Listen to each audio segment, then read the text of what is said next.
Bonjour, ici Hélène Norando, je suis la nutritionniste du Trio Gourmand et cette semaine à Brossard, j'ai trouvé de quoi égayer vos festivités autour de la thématique du poisson. Je suis allée bien sûr visiter des poissonneries, la poissonnerie Fraîcheur des Îles qui appartient à Éric Vigneault, un Madelino et à son papa.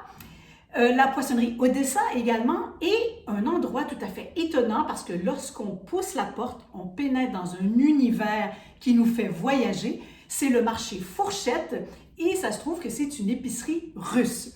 Et moi, dans le temps des fêtes, la Russie, j'ai un petit atome crochu parce que ça me fait penser à Tchaïkovski, à son ballet et j'adore les casse-noisettes. Donc, je voudrais commencer avec quelque chose que je viens d'aller chercher à la poissonnerie Odessa.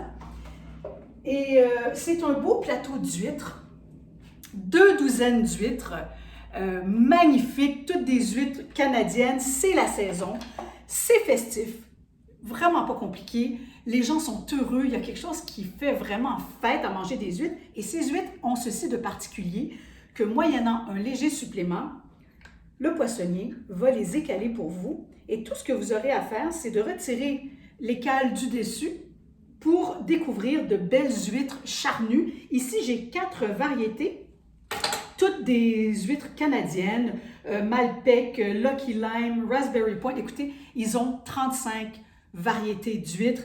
Alors, ce n'est pas le choix qui manque.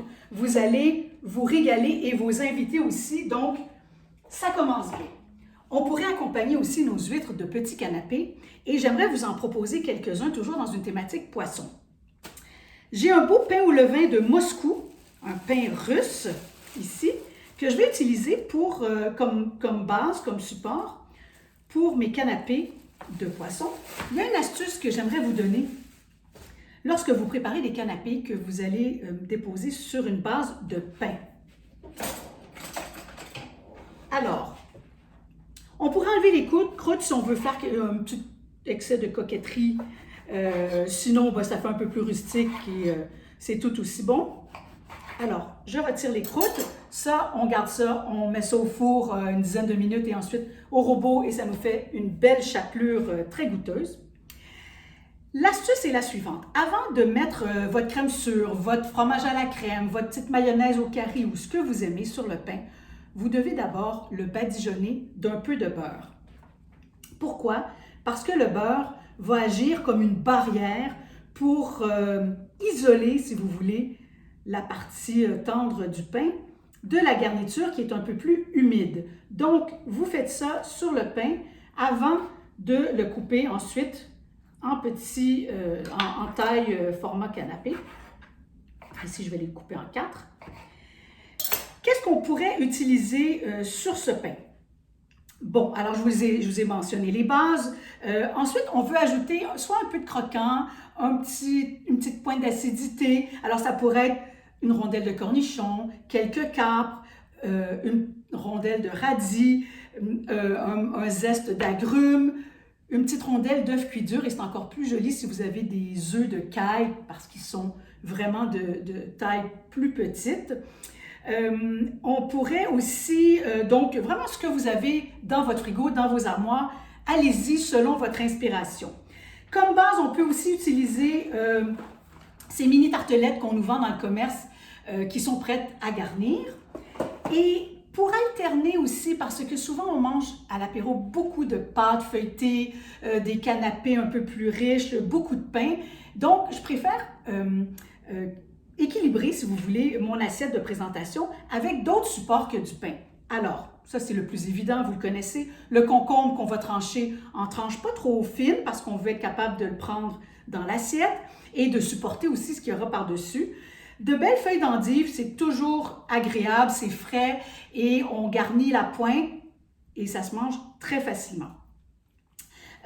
J'ai un beau chou rouge ici aussi, je pourrais couper quelques lamelles et venir garnir. Qu'est-ce qu'on met comme poisson à l'honneur? Écoutez, vous avez l'embarras du choix. Alors, bien sûr, le saumon fumé, c'est toujours, ça plaît toujours, mais il n'y a pas que le saumon qu'on peut fumer.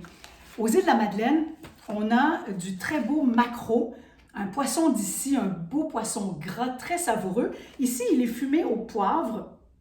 Et ça fait changement, ça pique la curiosité des gens.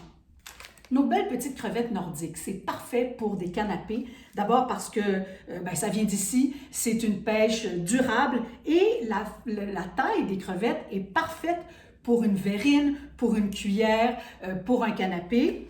Alors voilà. Les œufs de poisson, ça fait toujours fête, ça fait une petite finition très chic. Alors ça va des œufs de Lompe, selon votre budget, au caviar grand cru.